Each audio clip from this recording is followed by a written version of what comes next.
Don't touch your camera's ISO. In photography, there are a few variables that we need to adjust in our cameras at any given time, whether that's shutter speed, aperture, or ISO. Sure, there is white balance, exposure compensation, and among a bunch of other things. Only those three are essential to any photograph.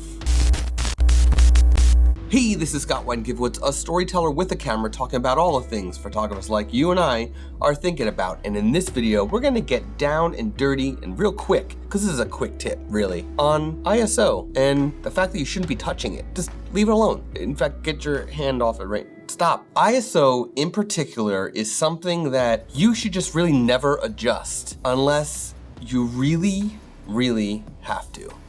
Why should you not adjust ISO? Well, there are two main reasons why you should not adjust ISO. The first is that a higher ISO will actually drain your camera's battery way more because it requires more processing power for the sensor to process the higher ISO. It requires more processing power for it to analyze all that extra light that is being absorbed. So by keeping your ISO low, you're saving some battery. And the second and more obvious reason is that a higher ISO will actually cause more grain or digital noise in your photographs. So keeping your ISO lower will actually produce better quality images overall. So keep your ISO at the lowest of 64 or 100, or if your camera only goes down to 200, keep it at that as often as you can. Theoretically, the only time that you should be changing your ISO to a higher number is if you need to worry about controlling motion. And I say that because